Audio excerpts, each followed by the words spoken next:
Hello বন্ধুগণ, welcome back to my final chapter of তিনেরা series. Yes, আজই চলে গেছিলাম আমি কলেজ স্ট্রিটে। কলেজ স্ট্রিটে আমার বন্ধুদের আসার কথা ছিল, ওদের জন্য আমি কিছুক্ষণ অপেক্ষা করলাম দাঁড়িয়ে। কিছুক্ষণ পর ত্রিনা, অপর্ণা, কোয়েল এলো, তারপর আমরা সবাই মিলে বই কিনতে গেলাম। ও হচ্ছে এমনি আসে, খুব ভালো বন্ধু আমাদের। আমরা সবাই কোম্পানি দিতে পারি,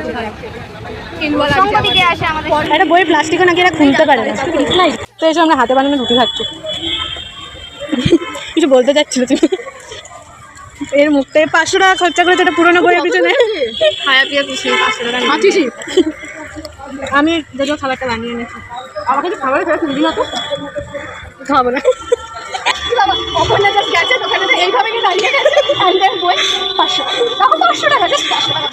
অনেকবার কমানোর চেষ্টা করেছি, কাকু শোনেনি, কারণ অলরেডি বসে পড়েছি, অলরেডি 500 টাকা বলে দিয়েছে। আমি অনেক রকমভাবে বলার চেষ্টা করেছিলাম যে কমাবার জন্য, অনেক কাহিনীও বানিয়েছি, বাট মেন লিড এইভাবে দাঁড়িয়েছিল।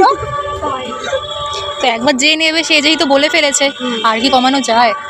কমানো সব থেকে বার্গেনিং ও ভালো করতে পারে, কিন্তু তারপরেও অপর্ণার দোষ, সব অপর্ণার দোষ। এটা মুখটা দেখা। 500 টাকা যাওয়ার পরে রিঅ্যাকশন, একটা লুজিং 500 রুপিস। আমরা কোথায় শুট করছি খালি দেখ, পিছনে ব্যাকগ্রাউন্ড বেস্ট আমাদের জন্য। I just dyed my hair.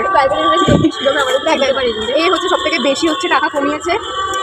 Actually হচ্ছে 50 টাকা কমিয়েছে হচ্ছে চাউমিন খাওয়ার জন্য, যেটা বলতে যেখান থেকে আমার ভাগ বসাবে এখন। অফকোর্স, আর এখন মধ্যে খাওয়াইনি, কারণ সবাই চেষ্টা করে 150 টাকা 250 টাকা কমাবার কোনো জিনিসের। ও স্টার্ট করেছে 500 থেকে, এন্ড করতে চেয়েছিল 450-তে, পারেনি, আর 50 টাকা কমাতে পেরেছে। অনেক কমিয়েছে, অনেক কমিয়েছে।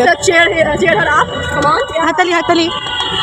এরকম বন্ধু পেলে তো শত্রুর কি দরকার? তো ওর দোষ, আমাদের কিচ্ছু করার নেই, আমরা অনেক চেষ্টা করেছিলাম, আমাদের আর কিচ্ছু করার নেই। আমরা আর একটুখানি বলে আমরা কেঁদেও ফেলছিলাম যে কাকু হবে না, ওর দ্বারা হয়নি না। তো বইটই কিনে কিছু হাসি মজা করে আমরা যে যার মতো বাড়ি চলে এলাম। তো আজকের দিনটা এভাবেই কাটলো। টাটা, দেখা হবে পর এপিসোডে।